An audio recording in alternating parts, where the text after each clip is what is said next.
அனைத்து சகோதர சகோதரிகளுக்கும் இனிய வணக்கம்.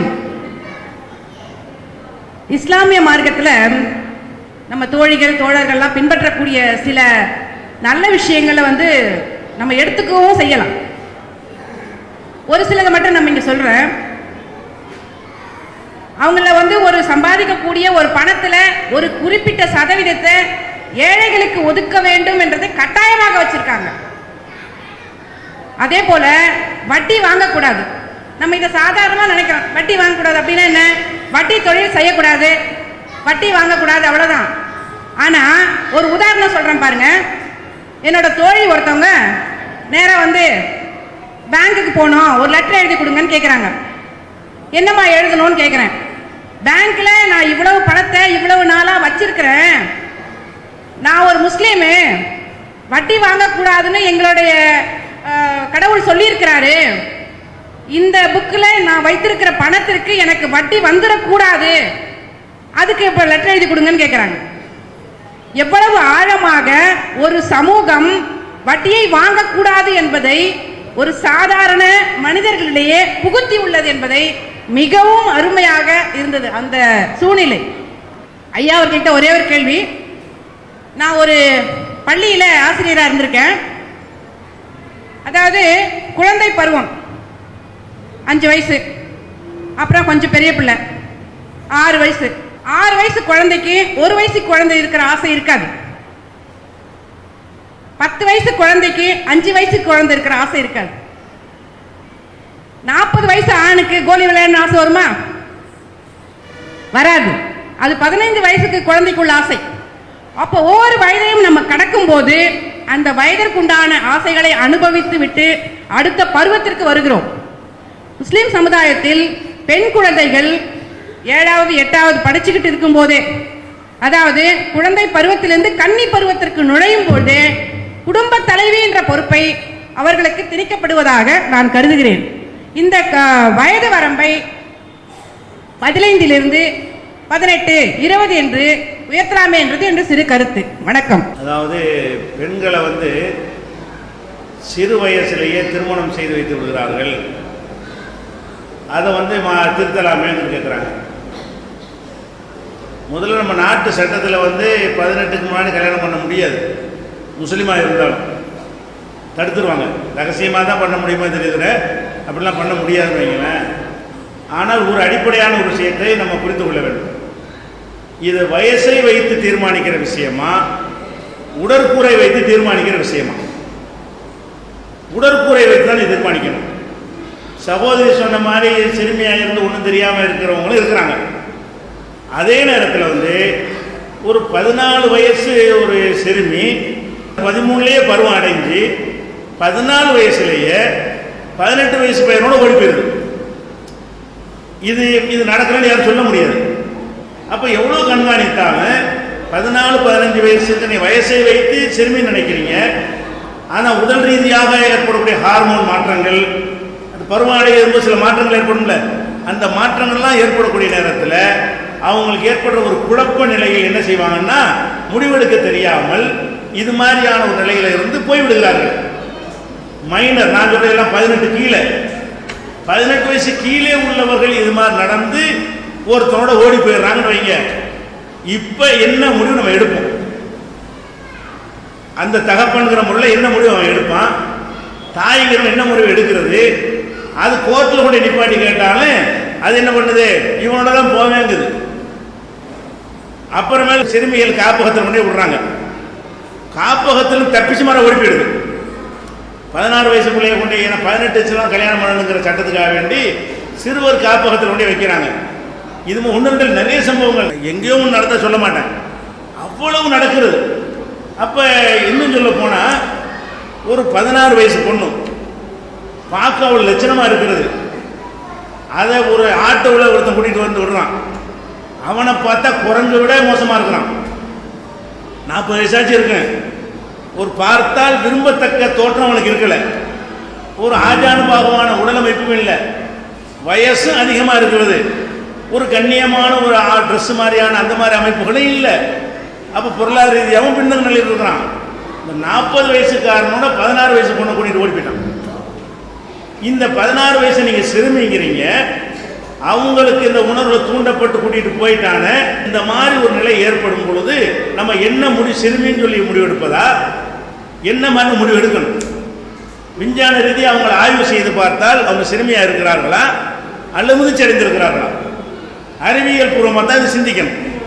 அறிவியல் பூர்வமாக சிந்திச்சோமையானால் 13 முதிர்ச்சி அடைவார்கள், 14 அடைவார்கள், 15 16 அடைவார்கள், 18 அடைவார்கள்.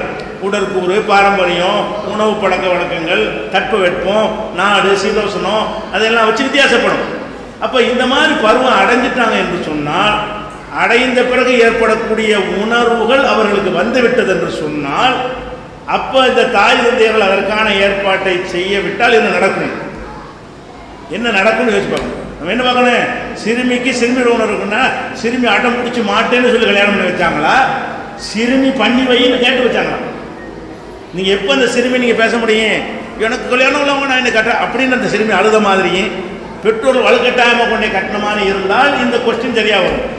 இதுல என்ன நடந்துச்சுன்னு வெளியே உங்களுக்கு சொல்ல மாட்டாங்க. தன்னுடைய மகளை கவனிப்பாங்க, அதனுடைய பழக்க வழக்கம் சரியில்லாமல் இருக்குது, அது வேற மாதிரி நாட்டங்கள் உள்ளதாக இருக்கிறது, இப்போதைக்கு திருமணத்தை இது விரும்பக்கூடிய நிலையில் இருக்கிறது, இப்போ நம்ம பண்ணி வைக்கவில்லை என்று சொன்னால் வேற மாதிரி விபரீதங்கள் ஏற்பட்டு போய்விடும். அது போய்விடக்கூடாது என்று அது முடிவெடுக்கும் பொழுது அந்த சிறுமி நீங்க சொல்லக்கூடியவள் உடன்படுகிறாள், அவள் விரும்பியதால் இது காரணமாக இருக்கிறது. இதெல்லாம் வெளியில சொல்ல மாட்டாங்க. என் மகள் ஒருவனை அப்படி சொல்லிட்டு இருப்பாங்களா? அது உள்ளுக்குள்ள அவங்க செஞ்ச மாதிரி இந்த படியை சுமந்து கொள்வார்களே தவிர சும்மா போய் யாரும் பண்ணி வைக்க மாட்டாங்க. இந்துவா இருந்தாலும் முஸ்லீமா இருந்தாலும் தெரிஞ்சவனா இருந்தாலும் சும்மா பண்ண மாட்டாங்க. இந்து மதத்தில் இருந்தால் கூட அவங்க என்ன செய்வாங்க?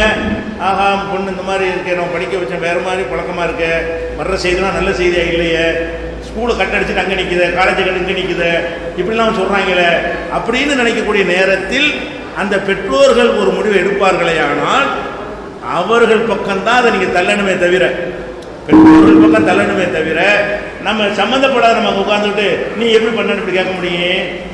அவனுக்கு தெரியும் தன் பிள்ளை இந்த மாதிரி போயிடக்கூடாது, தடமாறக்கூடாது, தப்பாக போயிடக்கூடாது என்று அவன் கவலைப்படுவான். அப்போ சில பெண்கள், எல்லோரும் இல்லை, அதாவது நம்ம நாட்டில் வந்து எல்லாம் வாட்ஸ்அப், ஃபேஸ்புக் இதெல்லாம் வந்த பிறகு, விரல் நுனியில் எல்லா தொடர்புகளும் வந்த பிறகு, ஆபாசமான படங்கள் வீடியோக்கள்லாம் பரிமாறி கொள்ளக்கூடிய நேரத்தில் நிர்வாணமாக ஒருத்தர் பார்த்து பேசக்கூடிய வீடியோ காலிங்லாம் வந்த பிறகு, இந்த மாதிரிலாம் வந்த பிறகு என்ன நடந்து கொண்டு இருக்கிறது அது ஒவ்வொரு குடும்பத்தில் உள்ள தலைவனுக்கும் தெரியும்.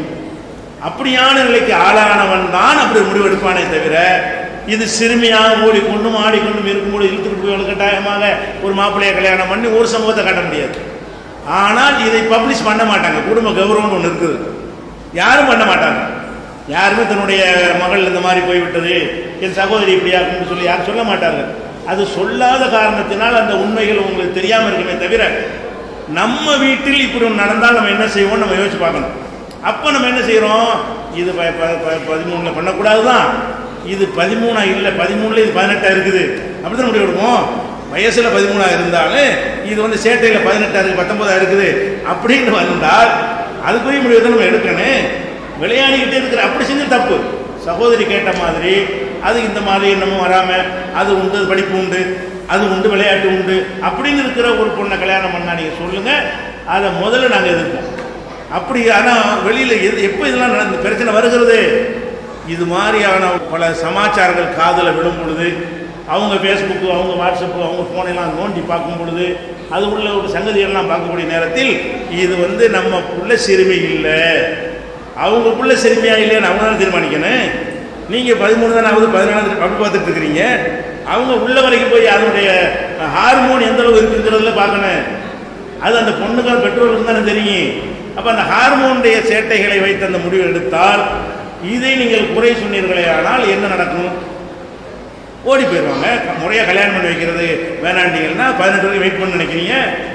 13 இந்த மாதிரியான ஒரு எண்ணம் வந்தவர்கள் 18 வரைக்கும் காத்துருப்பாங்கன்னு நினைக்கிறீங்களா? நீங்கள் காத்துட்டு இருக்க மாட்டாங்க. அப்போ என்ன செய்யும்? பெரிய அசிங்கம் ஏற்பட்டு போயிடும். அப்போ என்னென்ன பார்க்கணும்னு கேட்டால், சிறுமிகளுக்கு செய்யக்கூடாது, மாற்று கருத்து கிடையாது. சிறுமி யார் என்பதில் நம்ம முரண்படுகிறோம். சிறுமிங்கிற நீங்களாவது ஒரு வயசை வச்சு சிறுமின்ற சகட்டு மணிக்கு அப்படி செய்ய முடியாது. பழமை இப்போ ஆம்பளையில் அப்படி சிறுமி இருக்கு. ஆம்பளை என்ன செய்யறான்? ஒரு ஊரில் வந்து சென்னையில் நினைஞ்சிருக்கு, ஒரு பள்ளிக்கூடத்தில் டீச்சராக இருக்கு அந்த அம்மா. படிக்க போகிற போய் 16 வயசு பையன், இது 26 வயசு அம்மா டீச்சராக இருக்குது. 16 வயசு பையனை கூட்டிகிட்டு போயிடுச்சு. இவன் சிறுவனா இப்ப? வயசால் சிறுவன் தான், காரியத்தால் இவன் சிறுவனா இப்ப? அப்ப இவனுக்கு என்ன செய்யறது? இப்ப ஒன்று அந்த பொண்ணை கல்யாணம் பண்ணி வைங்க, இல்லைன்னா வேற ஒன்று பண்ணாட்டி அவன் என்ன செய்வான்? இப்படிதான் போயிட்டு இருப்பான். அப்ப பல நாடுகளில் வளர்ச்சி தேடிலாம் போலீஸ் பிடிச்சாங்கல்ல. அப்ப ஆம்பளையிலேயும் சிறுவன்கிற தோற்றத்தில் பெரியவர்கள் இருக்கிறார்கள், பெண்கள்லையும் சிறுமிங்கிற தோற்றத்தில் முதிர்ச்சி அடைந்தவர்கள் இருக்கிறார்கள். இந்த காலம் அதை இன்னும் அதிகமாக முத்த வைத்திருக்கிறது. இதை கவனித்தான் பெற்றோர் முடிவு எடுப்பாங்க. 4 பேர் சொல்றாங்கிற வச்சு முடிவு எடுக்க மாட்டாங்க. அவங்களுக்கு வயிற்றில் நெருப்பு கட்டின மாதிரி இருக்காங்க பொம்பளை பிள்ளை வச்சுட்டு இருக்கிறவங்க. அடுத்து ஒரு வாழ்க்கை அமைச்சு கொடுக்கணும், வேற மாதிரி ஆகிட்டா என்ன ஆகுறது, எதிர்காலம் என்ன ஆகுறது, பதறிக்கிட்டு இருக்கிறவர்களுக்கு உள் விஷயங்கள் அவங்களுக்கு தான் தெரியும். நீங்கள் வெளியே சொல்லாதனால தெரிஞ்ச வச்சு மட்டும் நீங்கள் பேசிக்கிட்டு இருக்கிறீர்கள். உள்ள நுழைந்து பார்த்தீர்களே ஆனால் அதில் வேற விஷயங்கள் எல்லாம் இருக்கும். அதில் அதெல்லாம் தெரிஞ்சு தான் ஒரு பெற்றோர்கள் அப்படி முடிவு எடுப்பாங்க. இதுன்னு சொன்னீங்க, முஸ்லீம்லன்னு சொன்னீங்க, எல்லாத்துலையும் இருக்குது. முஸ்லீம்னு சொல்றீங்கல்ல, அது முஸ்லீம் பகுதியில் நீங்கள் பலன்னு சொல்றீங்க. எல்லா சமூகத்திலும் இந்த மாதிரியாக இருந்து இது மாதிரியான ஒரு ஓடி போன கல்யாணம் பண்ணி வச்சுட்ருவோம் என்று போலீஸுக்கு தெரியாமல் ரகசியமாக கல்யாணம் பண்ணி வைத்தவர் எல்லாம் இருக்கிறது. அது எல்லாருமே இருக்கக்கூடிய அந்த ஒரு வாழ்க்கை பாதுகாப்புக்கு செய்கிற முடிவு. ஆனால் சிறுமியாகவே இருந்த அந்த உணர்வு அதெல்லாம் இல்லாமல் அது ஆட்டம் பாடத்தில் இருக்கும்போது கல்யாணம் பண்ணி வச்சால் அது தவறு தான். ஆனால் அப்படி எல்லாரையும் எடுத்துறாங்க. எல்லாரும் 13 வயசுக்காரங்க என்ன செய்யறாங்க, அப்படி முடிவு எடுத்துறாம அவங்களுடைய உடல் அமைப்பு, ஹார்மோனோ, யாரோட பழகுறாங்க, என்னென்ன மாதிரி பழக்க வழக்கங்கள் தொடர்பில் இருக்கிறாங்க, எல்லாத்தையும் பார்க்கணும். பள்ளிக்கூடத்தை எத்தனை நாள் கட்டடிக்கிறாங்கன்னு தெரியும்ல. காலேஜ் பள்ளிக்கூடத்துக்கு போகிறேன், பள்ளிக்கூடம் +2 படிக்கிற ஒரு பொண்ணு காலேஜுக்கு போகிறேன்னு சொல்லிட்டு சாயந்தரத்து வரைக்கும் காலேஜுக்கு வரலன்னா, பள்ளிக்கூடத்துக்கு வரலன்னு என்ன அர்த்தம்? ஒரு நாள் வரட்டி என்ன அர்த்தம்? 2 நாள் வரட்டி என்ன அர்த்தம்? அதெல்லாம் தெரிய வரும்போது அவர்கள் நிலையில் இருந்து நீங்கள் சிந்திக்கணும். அப்போ அவங்க என்ன முடிவுதான் எடுப்பாங்க அப்படிங்கிற வகையில் பிரித்து பார்க்கணும். சிறுமிக்கு பண்ணக்கூடாது, எங்கள் மார்க்கத்திலே கூடாது, சிறுமிக்கு பண்ணக்கூடாதுங்கிறது. ஆனால் சிறுமிங்கிறது யார் என்பதில் வயசை வச்சு தீர்மானிக்காமல் அவங்களுடைய தேவைகளை வச்சு தீர்மானிக்கணும். அதான் சொல்லுவோம்.